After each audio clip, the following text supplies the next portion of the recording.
بسم اللہ الرحمن الرحیم۔ عالم تارا کیف فعل ربک باصحاب الفیل۔ جب آدمی اتنا تکبر اور غرور میں آ جاتا ہے انسان کہ وہ یہ سمجھتا ہے کہ میرے پاس بڑے بڑے ہاتھی ہیں، بڑے بڑے طاقتور میرے پاس ہاتھی ہیں، میں ان ہاتھیوں سے جا کر بیت اللہ کو شہید کر دوں گا، میں بیت اللہ کو گرا دوں گا۔ یہ اس نالائق کو اتنی عقل نہیں ہوتی کہ جو اس کا خالق ہے، جو پوری کائنات کا خالق ہے، کہ وہ اتنی طاقتور ہے کہ اس کے کن کہنے سے ہی ہر چیز فنا اور تباہ ہو جاتی ہے اور ہر چیز بن جاتی ہے۔ بہرحال وہ اپنی غلط فہمی اور تکبر میں رہتا ہے۔ اسی طرح بہت ساری مثالیں ہمارے چند حکمرانوں کی ہیں۔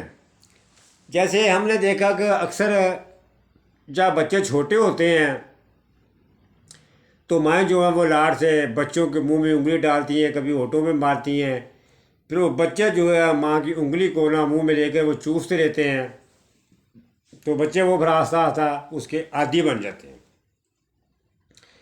پھر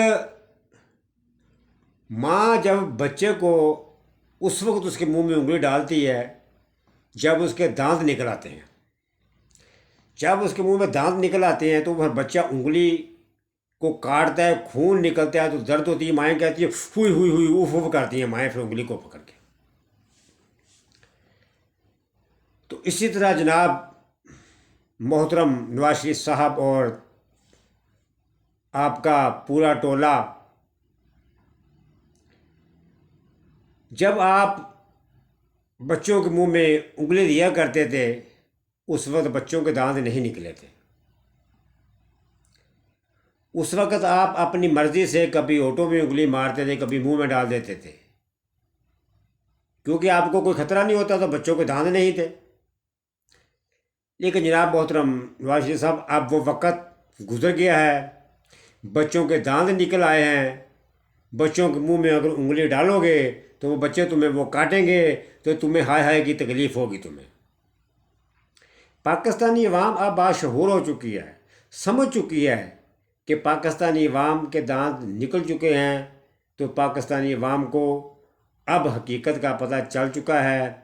آپ ابھی کچھ بھی کریں، پاکستانی عوام جو باشعور لوگ ہیں وہ آپ کی کسی بات میں نہیں آنے والے، آپ کی کسی بات کو ماننے والے نہیں ہیں۔ میں پروگرام سنتا ہوں جب یہ حکومت کے جتنے بھی ہمارے جتنے حکومت کے ٹولے ہیں، جتنے ان کے وزیر ہیں، میں رب جلال کی قسم اٹھا کر کہہ رہا ہوں کہ مجھے کبھی کبھار ان کے اوپر بہت غصہ آتا ہے۔ میں کہتا ہوں یہ کیسے نالائق ہیں، یہ مجھے سمجھ نہیں آتی۔ یہ 30 سال سے حکمرانی تو انہوں نے کی ہے، لیکن انہوں نے حکمرانی اس وقت کی ہے جب پاکستانی بچوں کے دانت نہیں نکلے تھے۔ اب دانت نکل گئے ہیں، اب یہ پیٹ رہے ہیں۔ ابھی آج ہی کی بات ہے، وہ ہماری محترمہ نشریات کی وزیر ہے، وہ اس طرح سے گفتگو کر رہی تھی، اللہ کی قسم میرا دل کر رہا کہ میں اپنے سر کو پیٹوں۔ یار یہ کس طرح کی بچوں والی یہ باتیں کرتے ہیں کہ کس طرح کے یہ نالائق ہیں۔ آج وہ محترمہ کہہ رہی تھی جی 8 سیٹیں سی 2 سیٹیں تو یہ ہار گئے ہیں، ان کی تو مقبولیت کم ہوئی ہے، اور تم لوگوں کو شرم کیوں نہیں آتی ایسے باتیں کرتے ہوئے؟ اب کچھ باقی رہ گیا ہے۔ 17 تاریخ کو تم لوگوں کے ساتھ وہ حشر ہوا، آج تم لوگوں کے ساتھ ابھی کل اتوار کو کیا حشر ہوا، تم لوگ کیوں نہیں سمجھتے؟ باقی رہی سیٹوں کی بات، پاکستانی عوام اتنی بیوقوف نہیں ہے، وہ اچھی طرح سمجھتی ہے۔ جو کراچی کے اندر جو سیٹ تھی اس کے اوپر کس طرح سے ان کے پیپلز پارٹی کے گنڈوں نے کس طرح سے دھاندلی کی، ہر بچہ جانتا ہے۔ پھر جو ابھی ملتان کے اندر بھی کچھ کافی چیزیں ہوئی ہیں، اس کا بھی نتیجہ بھی آپ کے سامنے آ جائے گا۔ مجھے سمجھ نہیں آتی آپ لوگ کیوں بیوقوف والی باتیں کرتے ہیں۔ میں اپنے 1-2 پروگرام میں پہلے بھی یہ کہہ چکا ہوں کہ دیکھو، سب سے سمجھدار وہ انسان ہے جو وقت کو سمجھتا ہے، وقت کی نزاکت کو سمجھتا ہے۔ ابھی آپ کا وقت نہیں ہے، ابھی آپ کے لیے سب سے اچھی اور بہتری یہ ہے کہ آپ خاموش ہو کر بیٹھ جائیں۔ آپ دیکھیں، میری اور آپ کی کوئی دشمنی تو نہیں ہے۔ کہاں آپ میاں صاحب، کہاں ایک ہمارے جیسا، میں ایک بہادر غریب آدمی، بہرحال ایک بات طے ہے کہ پاکستان کا جو قانون ہے وہ ہر شہری کے اوپر برابر کا لاگو ہوتا ہے، کہ وہ بات الگ ہے کہ کمزور آدمی کے اوپر قانون کو استعمال کیا جاتا ہے، وہ بڑا طاقتور آدمی جو ہے وہ اپنا کہیں نہ کہیں سے راستہ نکال کے نکل جاتا ہے، لیکن وہ نکل تو جاتا ہے لیکن وہ غلط کرتا ہے، ہم اس کو نہیں مانتے۔ اسی طرح ہی ابھی جناب محترمہ مریم صاحبہ اپنے آپ کو بڑے جشن منا کر گئی ہیں، جی میں بری ہو گئی ہوں، مجھے عدالت نے بری کر دیا ہے۔ ابھی چند ہی دنوں کی بات ہے، باقی ابھی ہم عوام کو سب بتائیں گے کہ تم لوگوں کی ڈوری کہاں سے کھینچی جاتی تھی، تم لوگوں کے کیس معاف کرانے والے کون کون لوگ تھے۔ کہتے ہیں کہ جب چوروں کے ساتھ جب کتی مل جاتی ہے تو پھر چور کو چوری کرنی آسان ہو جاتی ہے۔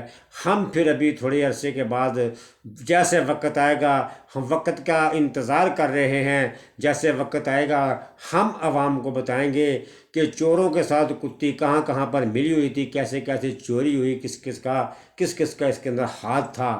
بہرحال ہم اپنے پاکستان کے ہر اس محترم ادارے کا ادب اور احترام کرتے ہیں، اور ہم اپنے ہر ادارے کو ساتھ یہ بھی کہتے ہیں، اگر قانون سے کوئی آدمی آگے نہیں ہے، جو قانون مجھ پہ لاگو ہوتا ہے وہ ہمارے پاکستان کی ہر ادارے کے اوپر لاگو ہوتا ہے، یہاں تک کہ جو ادارہ ہمارے ملک کا قانون بناتا ہے اس کے اوپر بھی قانون اسی طرح سے لاگو ہوتا ہے، وہ بھی قانون سے آگے نہیں جا سکتا۔ بہرحال یہ سارا جو تماشا ہے یہ بہت جلدی عوام کے سامنے پیش کر دیا جائے گا، عوام کو بتا دیا جائے گا کہ کہاں کہاں سے ڈوریاں کھینچی جا رہی تھی اور کہاں کہاں سے ڈوریاں ہلائی جا رہی تھی۔ بہرحال میں جیسے اپنے پہلے بھی کافی پروگراموں میں کہہ چکا ہوں کہ اب جو ہے وقت گزر گیا ہے، وقت کے حساب سے جو آدمی چلتا ہے سمجھدار وہی ہوتا ہے، اور انشاءاللہ میں اپنے پروگرام میں آگے جا کے بہت کچھ اپنی عوام کو بتانے والا ہوں۔ آج چلتے چلتے میں ایک اور بات اپنی عوام کو بتا دوں، ان لٹیروں نے، ان چوروں نے، ان ڈاکوؤں نے عوام کو کس طرح سے لوٹا ہوا ہے، جی عوام کو کس طرح سے تباہ کر رہے ہیں۔ اب جیسے کہ ایک سال ابھی ان کو پتہ ہے کہ الیکشن بالکل سال پہ کبھی بھی ہو سکتے ہیں، کبھی بھی اعلان ہو سکتا ہے، اگر نہیں ہے تو 5-6 مہینے کے اندر تو الیکشن ہونے ہی ہونے ہیں۔ اب یہ کیا کر رہے ہیں، ان کو بڑا ڈاکو ایک ڈار صاحب جو آئے ہوئے ہیں، جو آگے یہاں پہ پاکستان کے مامے خاں بنے ہوئے ہیں، جو وزیر خزانہ صاحب، ابھی یہ کیا کریں گے، آہستہ آہستہ کسی نہ کسی طرح سے چیزوں کو سستی کر کے عوام کو بیوقوف بنائیں گے۔ دیکھو ہم نے یہ سستی کر دی ہے۔ میں ایک بڑی اہم بات بتا رہا ہوں، جو پچھلے سال ہم لوگوں نے، غریب لوگوں نے چاول 5,000 روپے کے من لے کے کھائے تھے، اس دفعہ وہ پاکستانی عوام کو جو ہے وہ 9,000 9,500 سے کم نہیں ملیں گے۔ اب وہ پاکستانی عام عوام جو غریب آدمی وہ چاول بھی نہیں لے کر کھا سکے گا۔ انہوں نے پاکستانی عوام کی جڑیں پتہ نہیں کس طرح سے یہ کاٹ رہے ہیں، صرف اپنا آپ بچانے کے لیے، صرف اپنی حکومت کو طول دینے کے لیے۔